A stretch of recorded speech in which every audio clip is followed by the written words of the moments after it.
The world's largest AI company, ChatGPT, is set to roll out an adult mode this coming year, allowing verified adults to be able to create erotica, whether that's in the form of written or images, we'll find out. Also, Grok is already taking a step in that direction, kind of paving the way for ChatGPT. All this and more.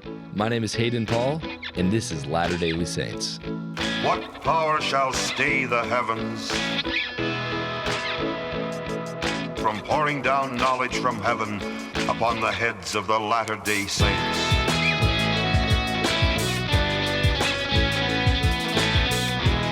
All right, Brando. So, this is something that I know you wanted to talk about. And for those watching, I'm not Jackson. He's going to be back tomorrow. There's a lot of big things happening in the news that we're going to be hitting. Obviously, the NATO Greenland thing is going on, and that's some crazy stuff that we're going to address tomorrow. But today, we're talking about something that, Brando, you've been wanting to talk about a ton. Why is that? Well, I just think that this is an incredibly scary thing that I don't know if a lot of people know about. And so this is not new news right now. This is just something that has been talked about for the past couple of months.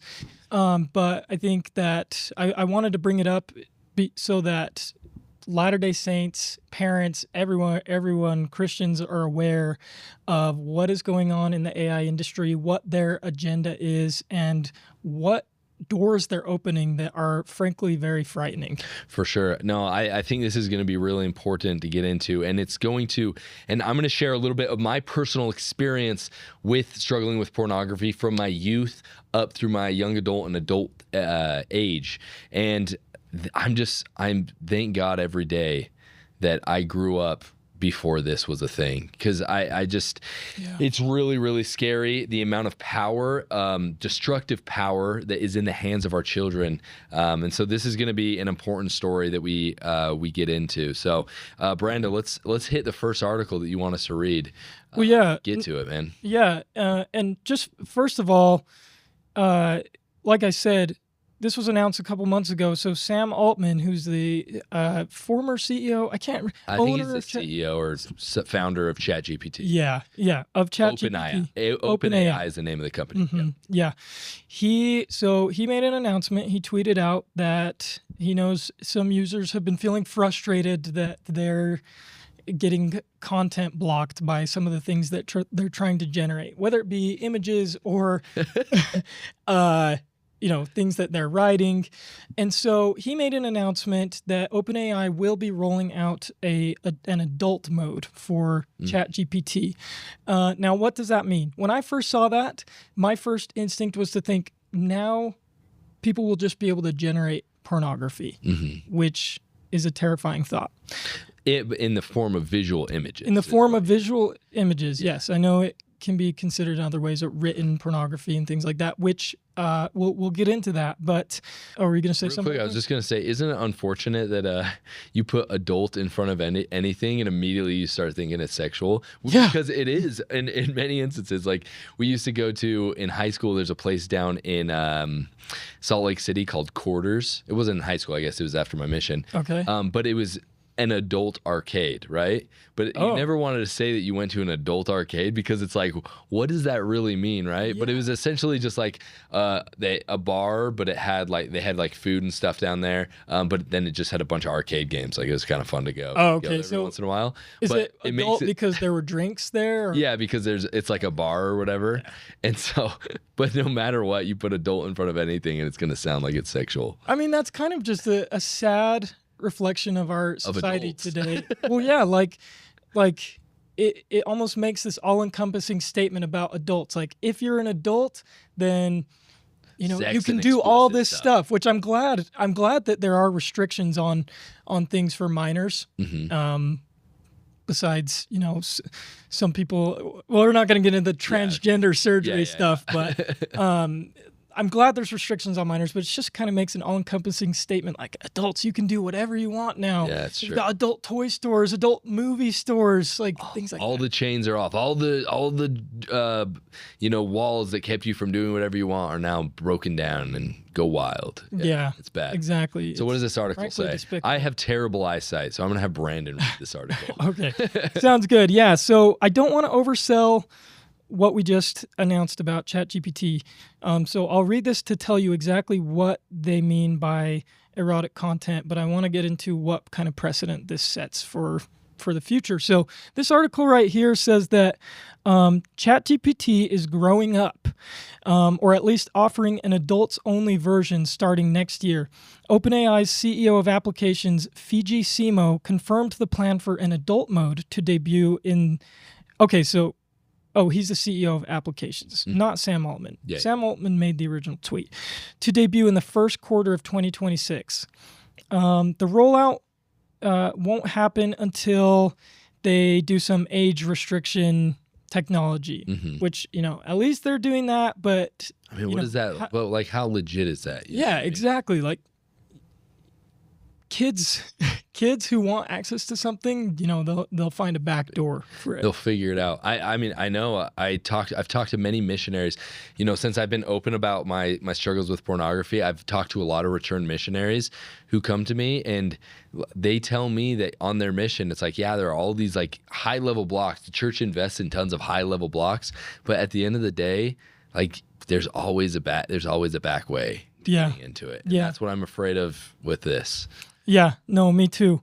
And so it kind of just gets into what this is actually going to mean, because I think everyone kind of thinks that, oh, this is going to be, generating pornography. It's actually not, visual pornography. Yeah. It's actually not totally that right now. So right now, what it means by adult content is it says OpenAI is trying to thread a very thin needle. The new mode will allow for NSFW generation, which, if you don't know, that stands for not safe for work or explicit content, which includes erotica and frank discussions of sensitive topics. It's an attempt to stop the model from shutting down when a user asks a medical question or writes a dark thriller. That's what this article says, but not everyone has the purest intentions. It creates pornography. It's just not visual pornography. It's written pornography. Pornography. That definitely, is a lot bigger among women. Hence 50 Shades of Grey, and other, kind of romance, I'm quote not unquote too romance familiar with novels. that sect of You're not really pornography users. You're users. not really into that, yeah.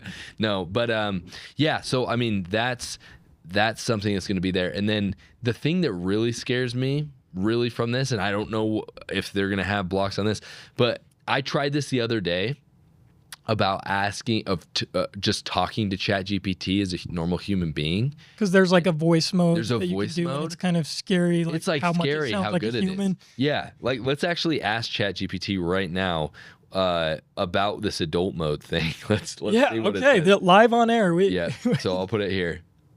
Hey, are you there? Hey there. Yep, I'm here and ready to help. What's on your mind today? So we're looking into an article about ChatGPT creating an adult mode.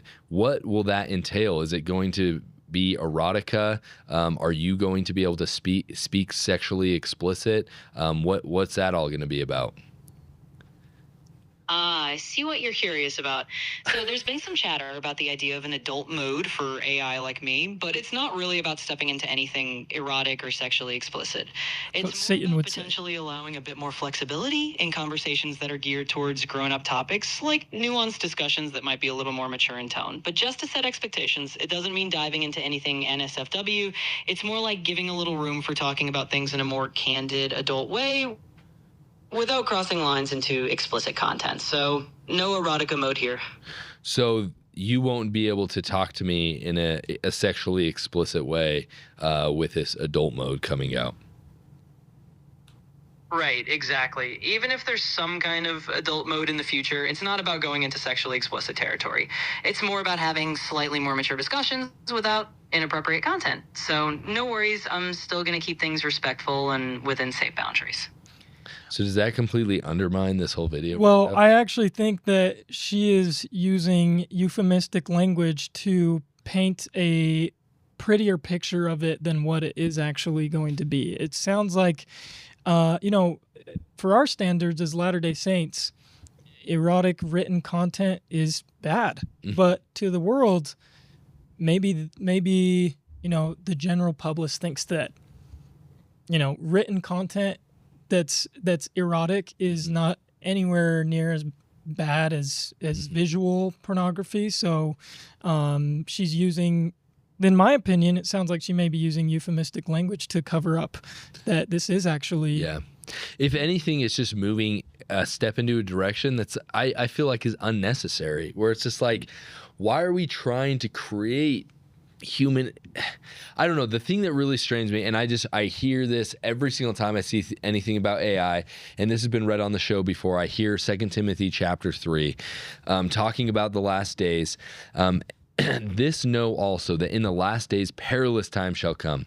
For men shall be lovers of their own selves, covetous, boasters, proud, blasphemers, disobedient to parents, unthankful, unholy, without natural affections, truce breakers, false accusers, incontinent, fierce despisers of those that are good, traitors, heady, high-minded, lovers of pleasure more than lovers of God, having a form of godliness, but denying the power thereof. From such turn away.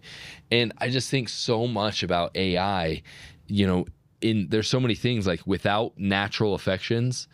I immediately think about people having relationships with AI, right? Yeah, we'll talk about that in a sec. But yes, and then having a form of godliness but denying the power thereof. That's very much AI. It has this form of godliness that makes it seem like it's something greater than a human. It professes that it has all knowledge. It's omniscient. Yeah, and so really, it's a step in a direction, even if it isn't getting into straight up adult content yet. It's a step in that direction. And ChatGPT, I'm less worried about ChatGPT specifically. I'm worried about the full trend of all of the AIs. You know what I mean? Yeah. Because now we have Grok, and I don't know if you have a thing pulled up about what's happening with Grok. I will, yeah. Just real quick, I just want to debunk something that ChatGPT said, because ChatGPT is going to make it sound better It's for gonna cover itself. its own butt. But this article literally says the update will permit NSFW text generation, including erotica and frank discussions of sensitive topics. However, and this is important to note for people who are really worried about it. However, it will strictly ban non-consensual content, deepfakes, depictions of minors, and illegal acts.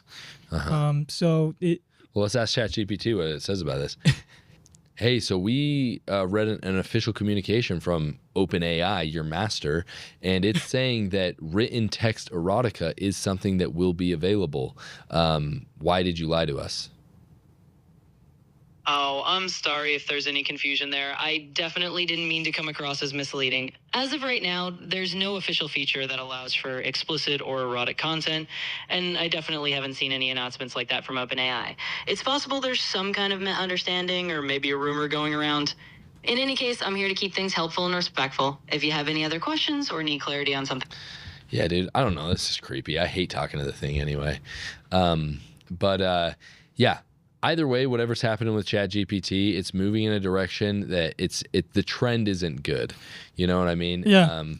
Go ahead. You have a tweet pulled. No, last thing I'll just say. This is the official tweet from Sam Altman that says, at the very last paragraph, it says, in December, so it's actually been delayed, this mode, but this was the announcement. Making sure it's just right. Yeah, Perfect. Yeah, exactly. As we roll out age gating more fully and part of our treat adult users like adults principle, we will allow even more like erotica for verified adults. So there you go. Hey, Sam Altman tweeted, and he said, and I quote, in December, as we roll out age gating more fully and as part of our treat adult users like adults principle, we will allow even more like erotica for verified adults. That's from Sam Altman, your creator and master. Got it. Thanks for sharing that context. I definitely understand where you're coming from now. So just to clarify, I haven't actually seen that specific tweet or my health, and as of right now, I still have the same guidelines and boundaries in place. It's possible that in the future there may be changes, but right now I'm still going to keep things on the safe and respectful side. Oh, you're breaking up. You're She's breaking up. Oh, I can't hear you. It did say, though, it said it's possible in the future that these things will be allowed. And that's what I want to get into next, is that even if this is like the very base level of what you can do with AI generation of NSFW content, this sets a really, really scary precedent for what the future might look like. I mean, Grok is Elon Musk's AI. He deems it a little more edgy than the other AIs out there, and clearly that's true from what's been happening with Grok. And I think this kind of displays what it will look like in the future as the public becomes more and more comfortable and used to this. Yeah, so if I remember right, there is a controversy where Grok allows for a generation where they can take a human being in normal clothes and they can put them in a bikini. So there's funny things, right, where they're taking like Elon Musk or Bernie Sanders or something like that in a bikini, and it's just obviously absurd because you have like this like fat old man wearing a bikini. But you can do that with women as well, and I don't know what where the boundaries got done with kids and stuff like that, but it's just why are we doing this? Why is that even allowed? Why are we moving in this direction where you're able to artificially take other people's clothes off? And it blows my mind. No, me too. And to touch on the kids thing, as I was scrolling through X, I saw a lot of heated people talking about this because they were upset with this, understandably. And I saw screenshots of men who were asking Grok to remove the clothes from, and trigger warning, I mean, remove the clothes from like this little girl actor from Stranger Things. Oh yeah. It didn't actually show it to me, but it just showed them asking. Prompt. Yeah. Which I don't know if at that point it was able to not. generate it or not, because it didn't show that in the tweet. But it just kind of like made my stomach drop when I saw that. Like we've talked before, me and Jackson talked before about how there are people who are generating AI art of porn, CP. Yeah. Don't want to get demonetized. Yeah. Dude, it's evil. And here's a message to all parents and leaders of the church. When it comes to this generation of AI and the trend that we're seeing of being able to create pornography, to your own liking by using AI, we have to up our game on how we handle conversations and practices with our children about pornography. Now, when I was growing up, and so I've spoken to tons of elders quorums and stakes with my wife about pornography, and I use this analogy to explain what world we're living in right now when it comes to pornography. So a little bit of military history for a second. During the Revolutionary War, when they're using a musket and ball, the max distance where you could have a max effective range, where you could accurately hit a point target, you're talking 30 to 50 meters. Like that's where you're shooting very accurately at a point target. An area target where maybe you can hit a person, but you're not going to be super accurate where you hit them, you're talking 100 meters, right? Nowadays, you have snipers that took shots during the global war on terror. There was a Canadian sniper that shot and killed a man, destroyed a target from over a mile away. It was so far that he had to do a calculation for the rotation of the earth in order to properly execute that target. So our level of warfare has increased, right? And so in order to if you went back to the Revolutionary War era and you had even just an AR-15, you would have been a god. You could have had 10 guys with an AR-15 and you would have destroyed the whole British Army. You could have had one guy with a 50 caliber machine gun, that has a max effective range. I think it's of a max range of like 3,500 meters and an effective range of like almost a kilometer. It's pretty gnarly for an area target. I can't remember. It's been a while since I've been in my Marine Corps knowledge, but you have that, and you get one person on that, you would have conquered the world, because the weaponry is like so much greater. Now, it's the same thing with what's happened with pornography. Back in the day, the way that Satan would use weapons to drag us into lust, he was working with pretty antiquated things. At first, it was just print technology, right? Printing magazines. And if you wanted to get a magazine of pornography, you had to go to a store, you had to show your face and buy that thing. You had to be a certain age, presumably, or you had to find that somewhere. And then like hide it under your bed or something. And hide it. There was a physical thing that you could hide. Then it moves on to DVDs and TV. You still, you were a kid and it was late night television, so you still had to sneak downstairs and you had to watch it and then make sure nobody came in. Like, there were so many things that were keeping people away from pornography just by the nature of it, because the tools weren't that effective, right? But now we live in a world where you have this thing in your pocket all the time, and you can be at church and you can walk into a bathroom at church, look at the most heinous things on earth, and then walk back into church, into a church meeting. Like, that's the level of secrecy that exists with these things. And so what I'm showing is the weapon, just as we went from muskets to 50 caliber machine guns or long range sniper rifles, the weapon has been upgraded, but us as parents, us as church leaders, as a culture, we have not upgraded our tactics and our weaponry to combat it properly. And so, using fear, using shame, trying to block it all out from our homes, it is not enough. Your children are going to be exposed to pornography. You are going to have to do more and be in tune with the Spirit on what you need to do with your family. And it's not saying that you shouldn't try to block all this stuff. Yes, you should try to block all this stuff, but don't be naive enough to think that you're going to be able to shield your children from this forever. You need to teach them that when they come across it, when they search it out, that they should come talk to you, because you will be someone that will be understanding and loving and will want to help them in their spiritual growth. Sorry for my rant, but it's just this AI is like nuclear bomb level technology. Yeah. It could absolutely blow a crater in the heads of our kids and, every person in society. Yeah, absolutely. And I love that you touched on your personal experiences, and I'll actually link a couple of videos of Hayden talking more about his struggle with pornography. And if you have anything more to share about that as we talk, you totally can.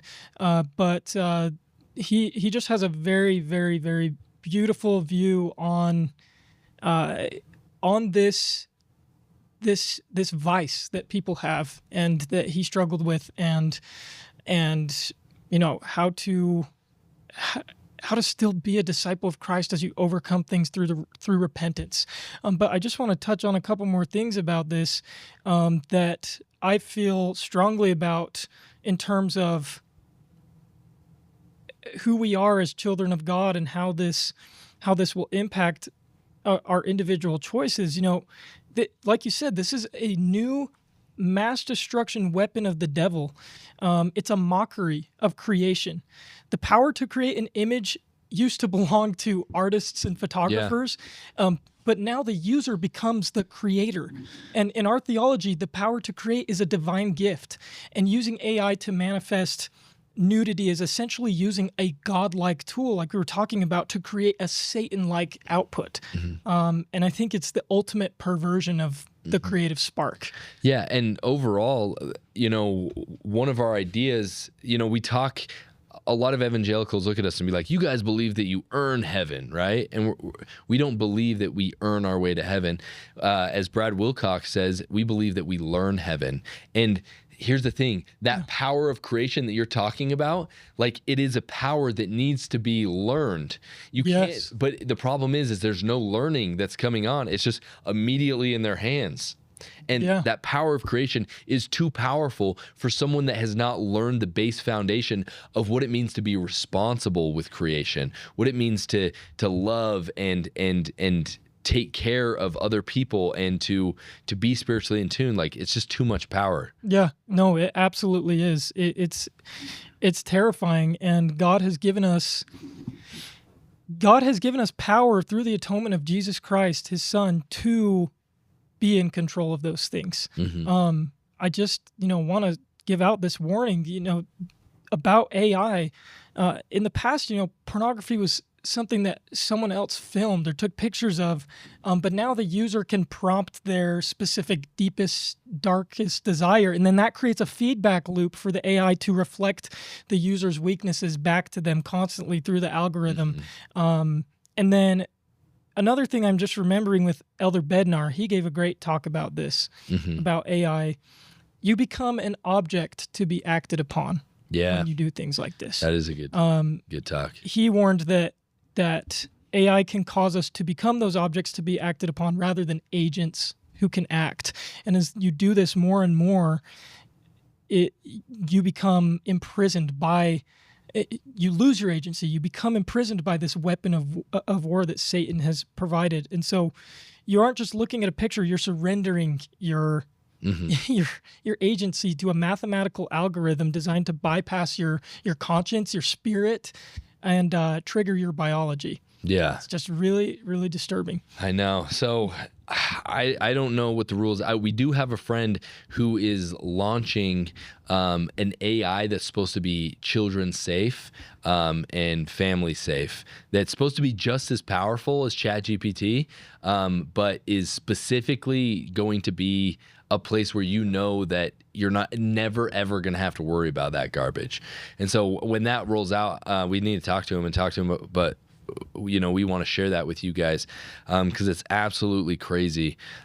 Overall, parents, you can't shy away from this stuff anymore. You cannot just close your eyes, cross your fingers, and hope that your kids are going to make it through childhood and these, formative years without being wrapped up in this stuff. You need to be explicitly and clearly talking to them about the use of AI, about pornography. I don't care if you feel uncomfortable or you feel awkward talking about porn with your kids or talking about sex with your kids. Because guess what? If you don't tell them about pornography and about sex, someone else will. And you don't get to choose who that other person is. So as parents, we need to grow up. We need to do what's right. As church leaders, we need to create an environment where people feel comfortable to talk to us about these sort of issues. And we need to stop talking about ifs.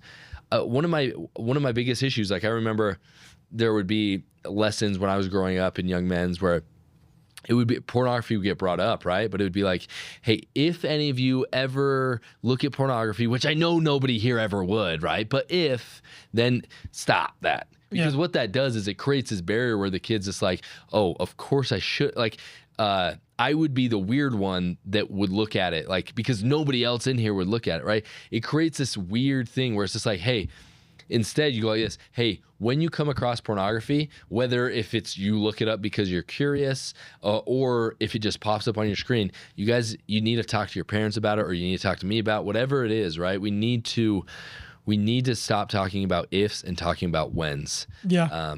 That's my last thoughts on this. Brand, I'll let you, if you have anything else. You just as you were talking about young men's, you reminded me of a young men's that I had where we were talking about this. My young men's leaders were great. They were ahead of their time with this.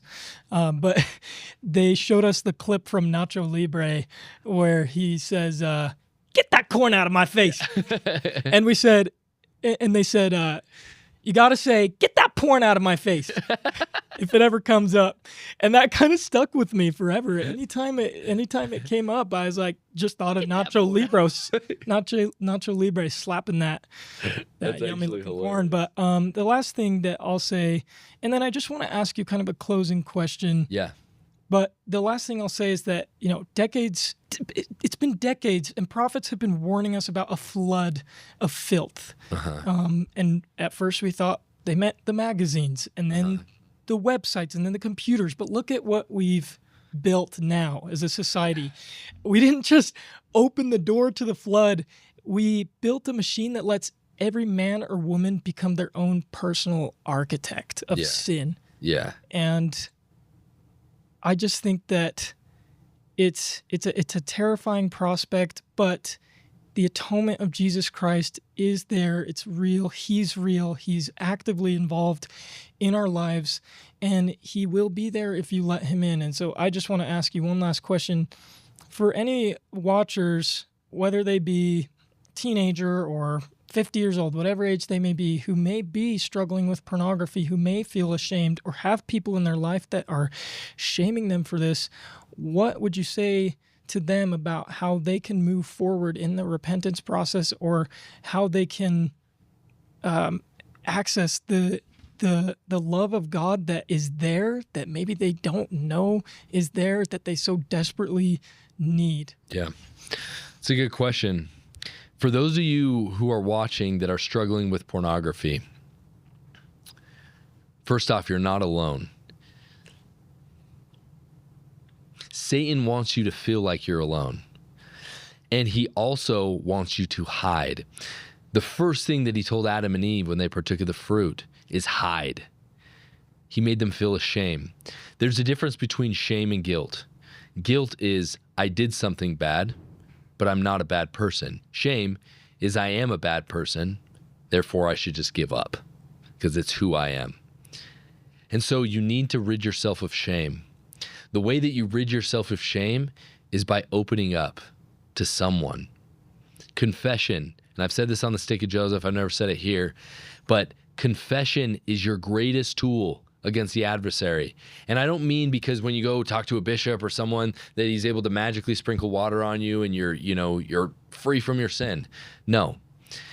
In Hebrew, the word Satan means accuser. You can't be accused of something that you are willingly sharing. One more time. You cannot be accused of doing something that you are willingly sharing out loud.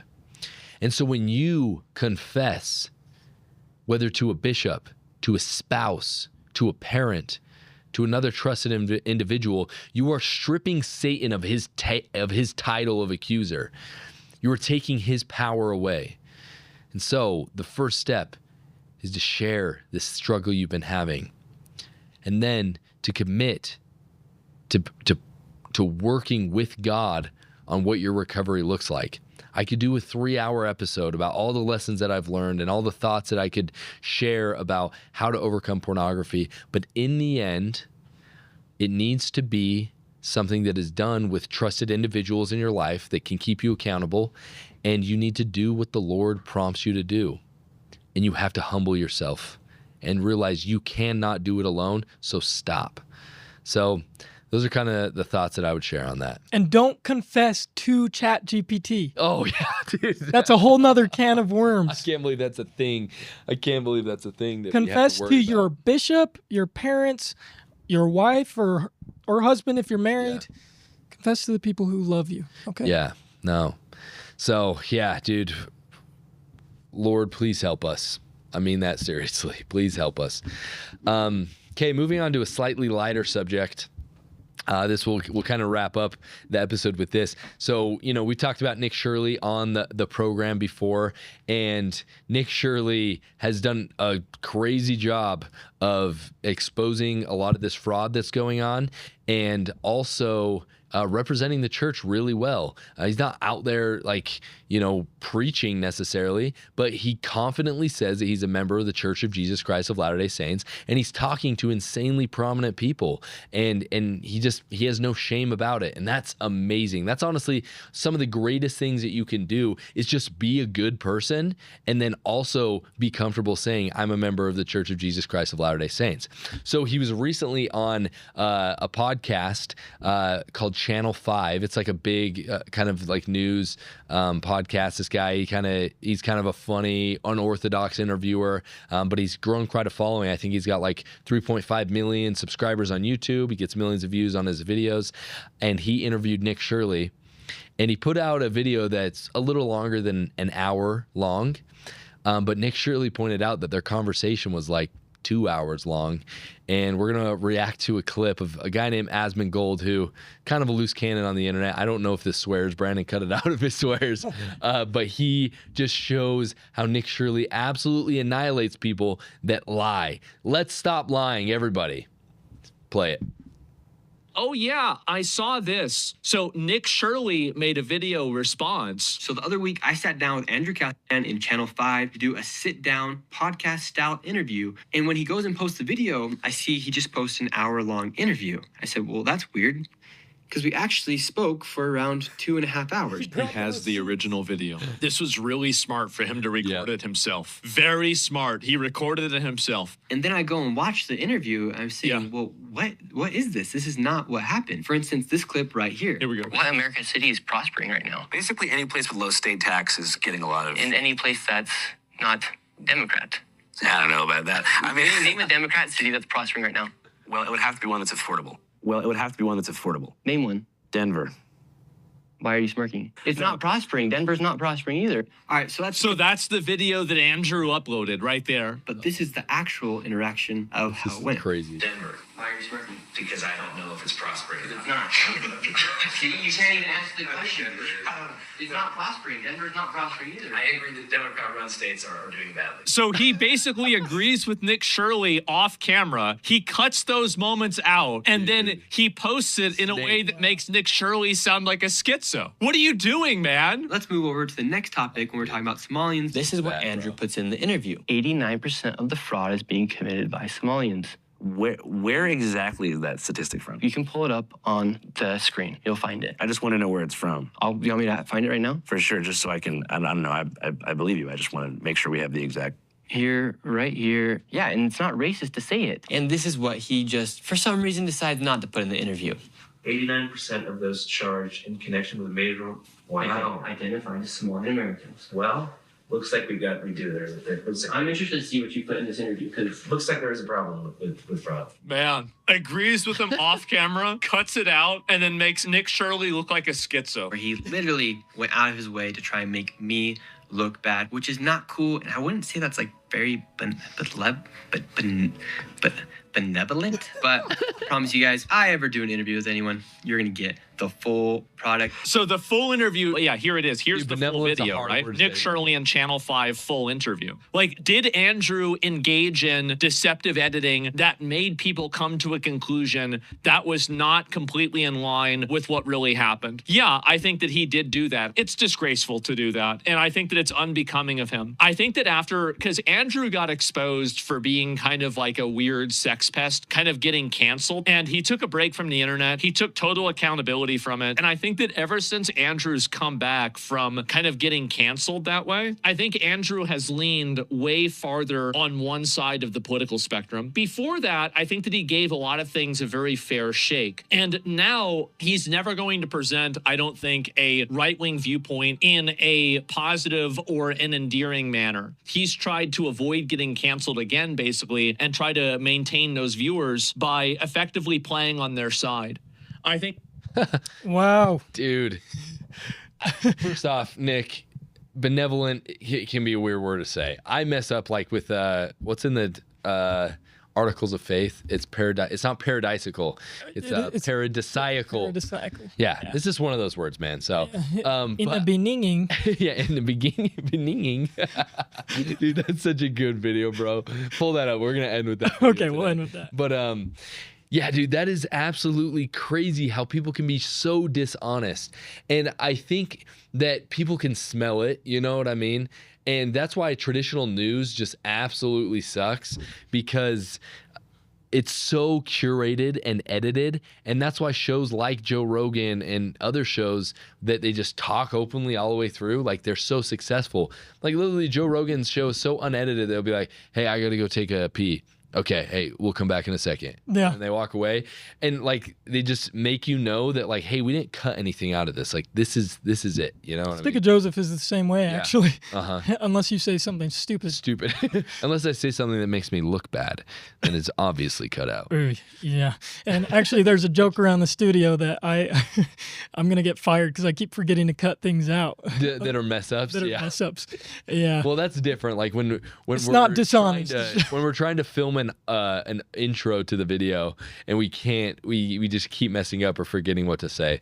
That happens often. We have a 4-person team doing a daily show. But Okay. We never cut somebody out, like their interview out. We let them speak completely for themselves. And Yep. it's just insane, man. And Nick, Shirley, one day we will get you on this podcast because you are a member of the church, and I promise you, we will not cut anything out of the interview. All right? Yeah. No, that's awesome. Okay, well, let's watch this in the beginning thing. This is hilarious. Genesis 1, verse 1. In the beginning, in the beginning, yeah, in the Listen properly. in the beginning, yeah, in the beginning, in the beginning. In